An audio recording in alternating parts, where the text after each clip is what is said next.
A note before you listen. BusinessDesk reached out to Duval founder Kenyon Clarke several times to ask him and his wife Charlotte Clarke to participate in this podcast.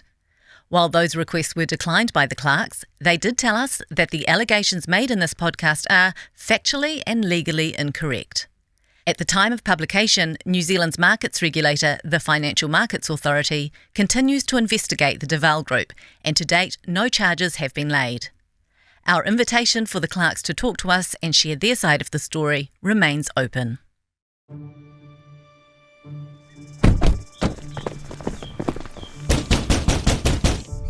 Remuera has never seen scenes like this.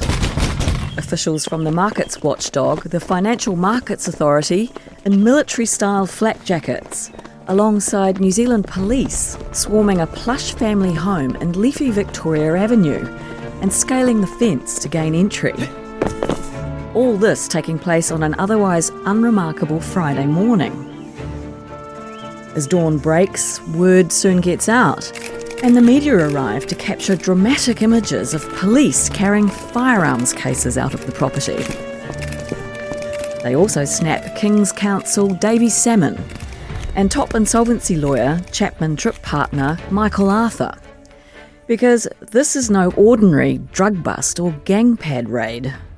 This is the home of Kenyon and Charlotte Clarke, the showy husband and wife founders of sprawling property investment and development group, Duval. It's August 2024, and this unprecedented early winter's morning swoop lifts the veil on a story of ambition, hubris, false promises, and human vulnerability. Documents, devices, and valuable personal items are seized. The Clarkes' passports are confiscated, and the saga that continues to unfold is creating New Zealand corporate history. Do you guys know that you're living off other people's money? You have no conscience.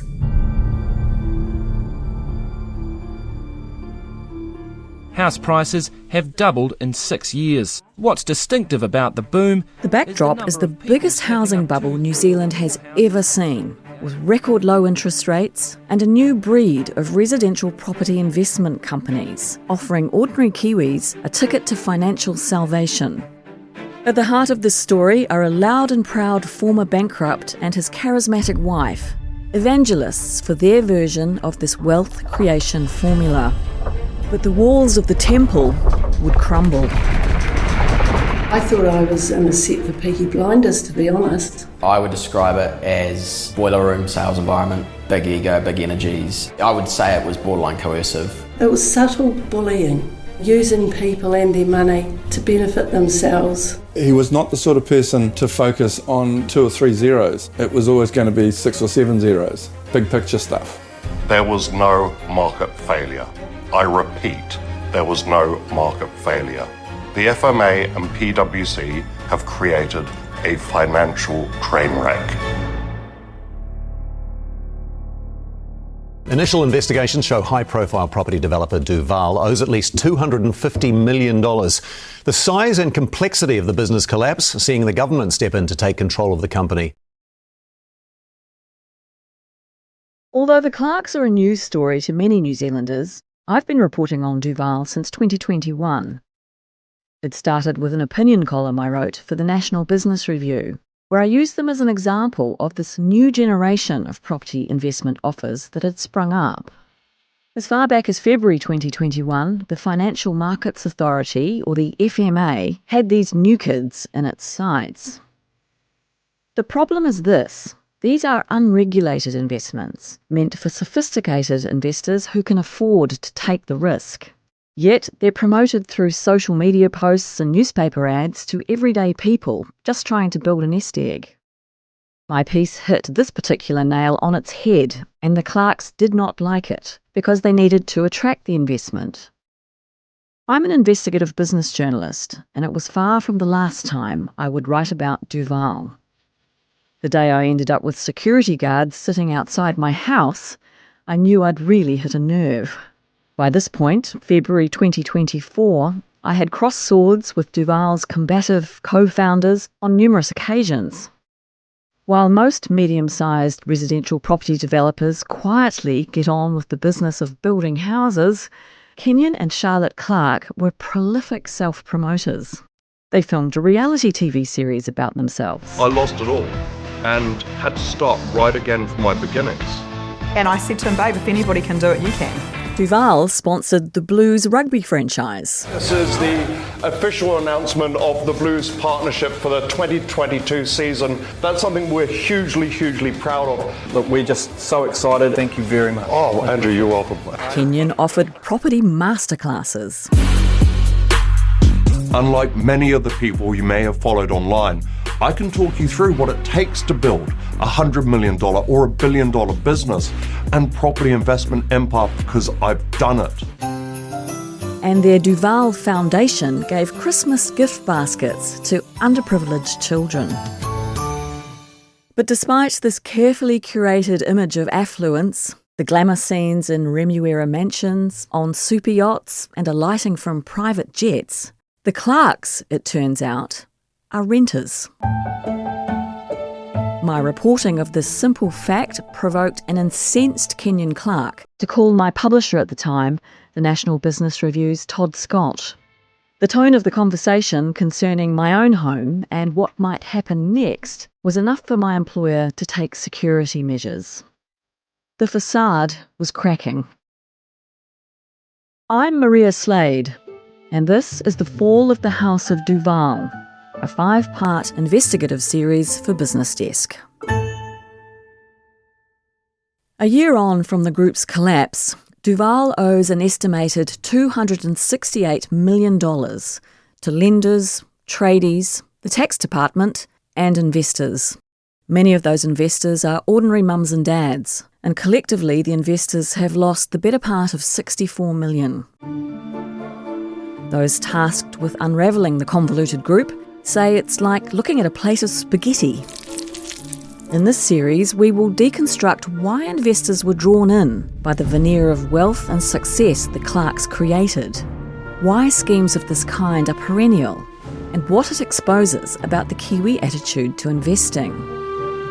We'll hear from investors owed thousands, former staff, subbies who battled to get paid, and housing market experts who question whether property has had its day. Duval is in statutory management, and most people won't know what that is, because it's a heavy-handed tool that's only wielded in rare circumstances. Here's the FMA's legal expert Liam Mason and former Commerce Minister Andrew Bailey speaking at the time.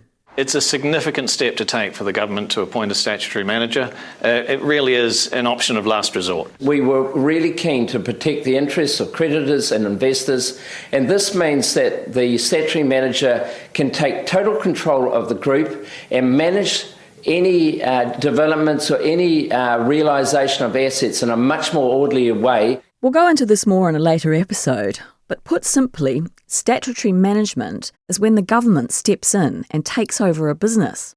And the last time it was used in this way was the failure of the South Canterbury Finance Group in 2010. Putting something into statutory management is such a big deal that the Governor-General has to sign it off. So the collapse of this mid-sized South Auckland apartment and townhouse developer was spectacular. But the fall itself was not necessarily a surprise to the business media and those who keep a close eye on the financial markets. The story was always going to be interesting, the way it was marketed. This is Chris Walsh, founder of personal finance website MoneyHub and a self-described business news junkie. I've seen things like it, but this was it on another level. You had the cars, you had the money being spoken about, you had the Instagram, you had the jets.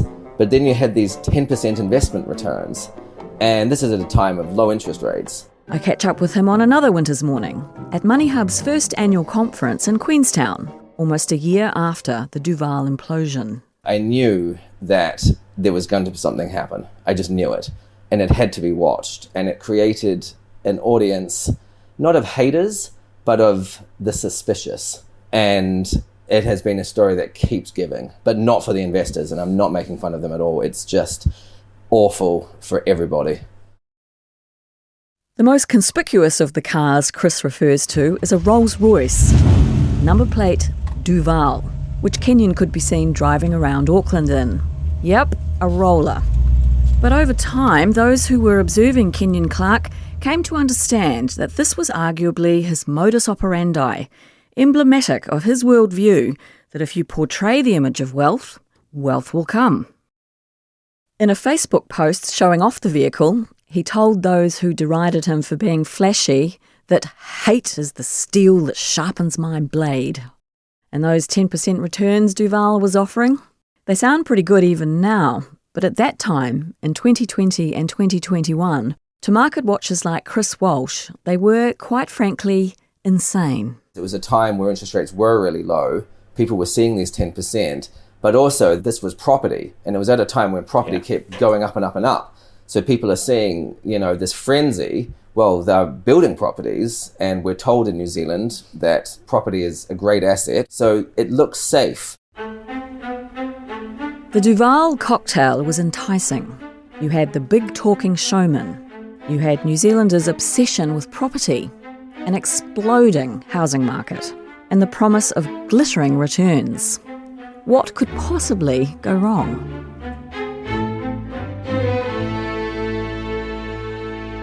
Duval, the South Auckland-based developer of apartments and townhouses, first founded in 2009, is not Kenyon Clarke's first rodeo.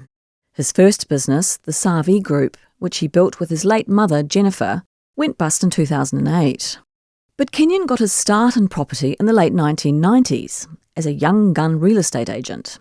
Malcolm Forsyth has known Kenyon Clarke since those days.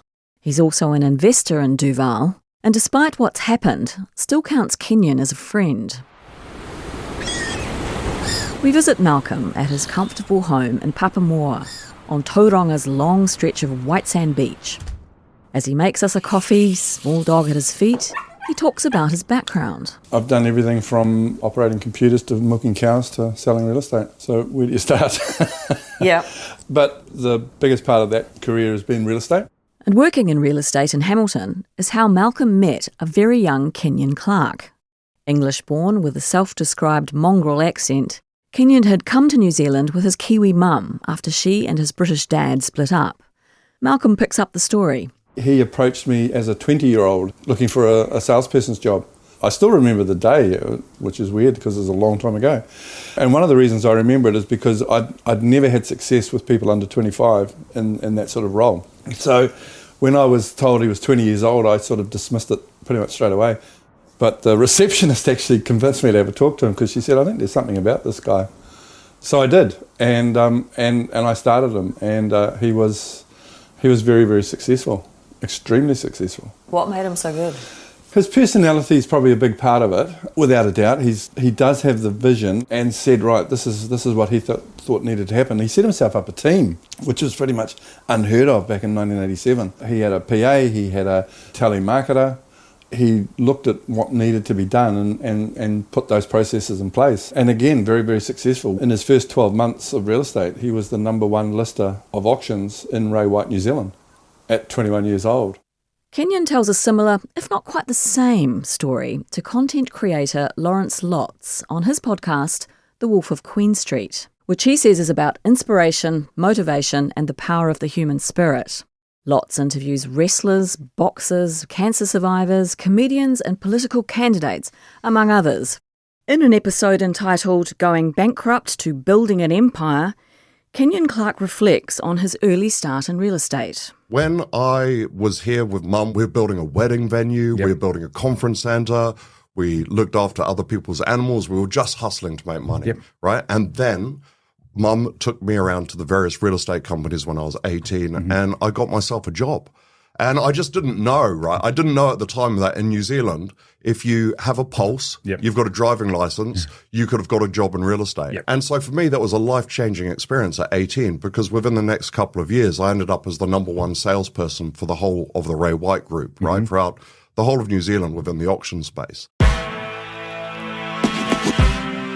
What is clearly true is that Kenyon Clarke always cuts a striking figure, wearing designer suits and driving flash vehicles. He would drive a Ferrari around Hamilton, and pull up outside cafes where he would sit and be seen.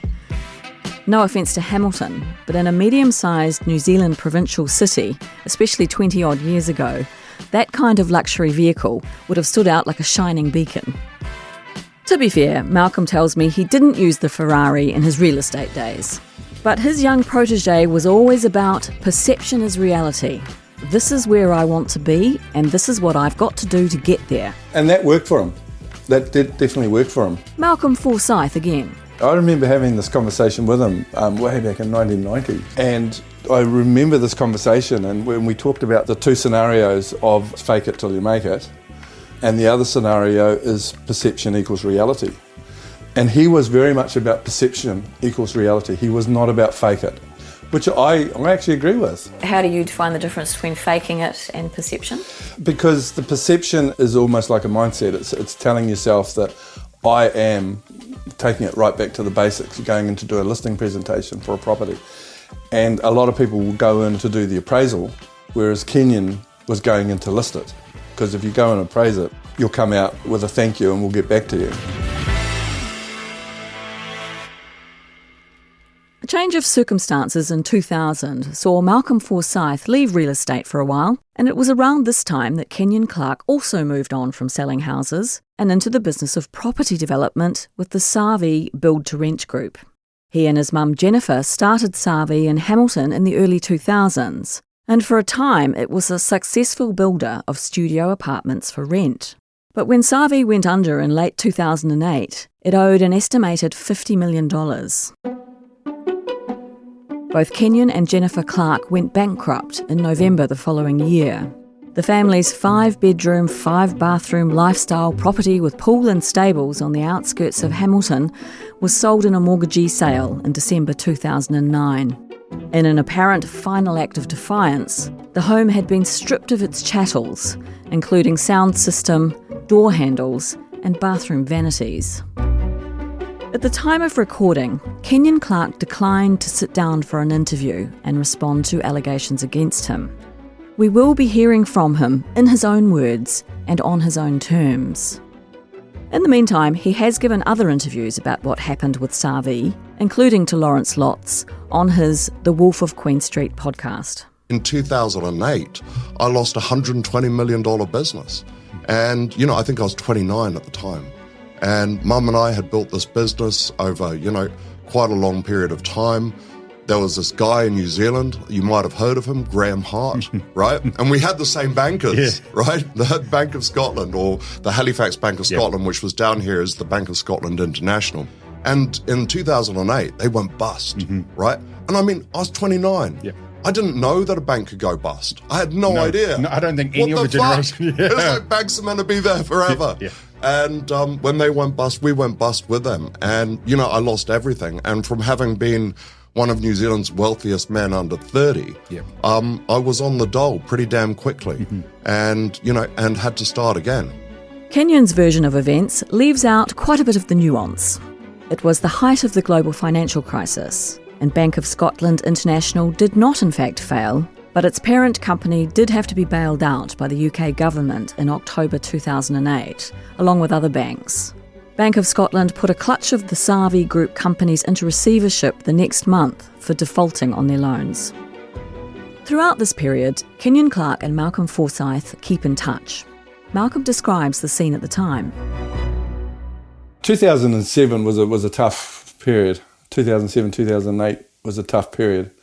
And Kenyon and his mum Jennifer had built this enterprise. And then Kenyon sidetracked into other businesses. But then 2007, 2008 hit, and credit crunch, and the bank that he was involved in were having some issues, I think. And it all just culminated in calling in the loan, which ended in disaster.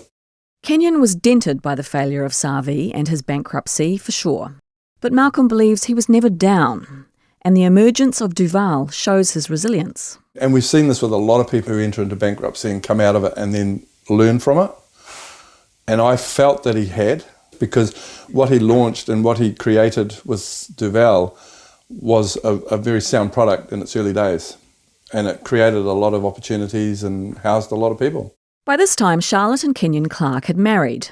The pair were engaged when the SARV group collapsed, and she has been with him through thick and thin, as she describes in the trailer for their reality TV series, The Property Developers. Kenyon, when we were broke and really had nothing, came to me with this dream.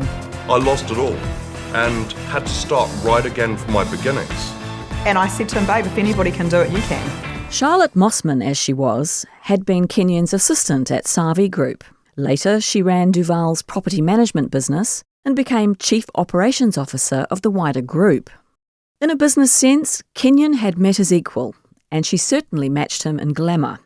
In model-perfect makeup, with her blonde tresses artfully curled, the mum of four hosted a series of online videos called The Relatable Property Developer, in which she interviewed young people, many of them Duval staff, about how to get onto the property ladder. Keeping in mind, if you're buying off the plan, and we've seen this recently with one of our projects where if you bought a year ago, the price of those properties now, before the project is even built, we're selling them for $70,000, around that, more than we were selling them for, 12 months ago. In October 2023, Charlotte took over from her husband as CEO of Duval. Kenyon foreshadowed the change in the Wolf of Queen Street podcast. I don't want to lose that passion and I don't want to lose the entrepreneurial spirit, but I recognise that maybe it's just time for me to hand over the CEO role.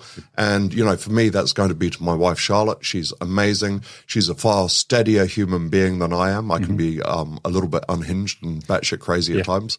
At this stage, Duval was a group of 70-odd entities, running 3 investment funds and multiple development projects, such as the much-delayed Verge Twin Towers apartment development in Mount Wellington, which sits unfinished to this day. Charlotte refers to the challenges in The Property Developers. It's a male-dominated industry, and the fact of the matter is that putting that foot forward, I guess, as a woman and making an impact is actually quite hard work. The build-to-rent model, where apartments are built specifically to be rented out rather than sold, was a model Kenyon Clarke knew from his SARV Group days, and he approached his old friend and colleague Malcolm Forsyth to help him set up a build-to-rent business for Duval. Here's Kenyon talking up the concept in a Duval promotional video. We're sorry, the quality isn't that good. Build-to-rent is the answer to New Zealand's housing crisis.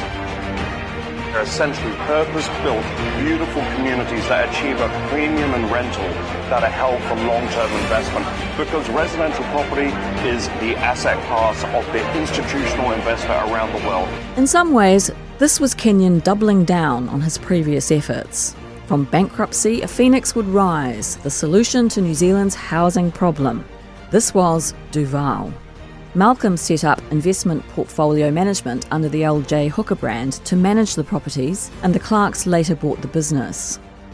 Kenyon seemed to be off on a new trajectory, and despite the SARV failure, Malcolm had faith in his former protégé, particularly following the success of one of Duval's early projects, the 119-unit Avenue Apartments in Hall Road, Mangere. And it was an exceptional project. He did an exceptional job. So when he rolled around for the second one and said, did you want to be involved? It doesn't take much to work that out. So we got involved and we did Mackenzie Road. Malcolm is referring to the build-to-rent development in Mackenzie Road in nearby Mangere Bridge. Then came the third project, the Opportunity Fund, investing in multiple projects, not just one like the others. And this was at the time of the COVID housing boom. This is where Malcolm gets reflective. Hindsight's a marvellous thing. The model seemed to be right, but looking at it retrospectively, no market keeps going like that. And while it was going like that, everything's fine. But when it goes like this and maybe like that, then of course things need to change. And I'm just not sure if it changed quick enough. He was not the sort of person to focus on 2 or 3 zeros. It was always going to be 6 or 7 zeros, big picture stuff. Malcolm doesn't know what happened with Duval. He won't tell us how much he's lost, other than to say it's not insignificant.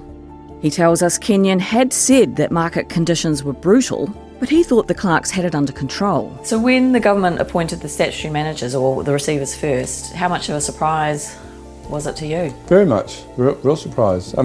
We knew it was a tough time. I knew that from my own personal experiences in real estate. But that was my fourth rodeos in terms of a cycle, because that's what real estate is a cycle. I mean, it goes up, comes down, it goes up, comes down. Ever since Adam played halfback for the Apostles, it's been a cycle. I'm not saying I was relaxed about it, but I could certainly see that this was just part of another cycle. And Kenyon seemed to be doing what he needed to do in order to get through that cycle.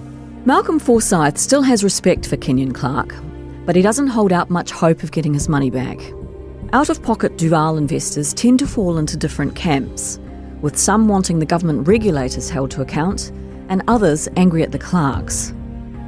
Malcolm and the investors he talks to just want light shed on events. The ones that I know are wanting clarity, they're wanting to understand. I mean, they're not out for vengeance, they're not out for a witch hunt or anything like that. Like myself, they just want to understand what's happened. I suppose it's like anything that becomes a bit of a disaster. You want to try and understand what went down, what happened. So you'd still count Kenyon as a friend then? Yep. Because there's friendship and then there's business. And I've known him a long time. As we've said, Kenyon Clarke turned down our request for an interview for this podcast. But then, to our surprise, of his own volition, he sent us a set of recorded statements, on the condition that we use them in full. In these recordings, he responds to some of the allegations against Duval and its founders. It's not usual journalistic practice to hear from an interviewee in this way, but nothing is usual with the Clarkes. Kenyon says nothing went wrong with Duval, and it was the Financial Markets Authority's actions that August morning that triggered the collapse. This wasn't a business failure. It was what I believe to be negligent regulatory overreach. And the cost is, well, it's catastrophic. We'll hear Kenyon's other statements as this story unfolds. While no one likes to lose money, the Duval collapse hasn't ruined Malcolm Forsyth. That's not the case for others who entrusted their hard-earned savings to the Clarkes. In the next episode, we'll speak to an investor whose life has never been the same since she was persuaded to invest in Duval. We also track down a former employee who's willing to speak to us on the record about what life was like at the Duval mothership. Do you guys know that you're living off other people's money and then you're actually showing off about it? You have no conscience. It was hard selling. It was I would say it was borderline coercive. That's next time on The Fall of the House of Duval. The Fall of the House of Duval is researched, written and hosted by me, Maria Slade. It's produced by Hamish Williams with sound design by Mick Andrews. Our executive producers are Duncan Bridgeman and Jane Yee. Special thanks to Victoria Young, Garth Bray, Ethan Sills and Isabella Iramia. The Fall of the House of Duval is a Business Desk production for NZME.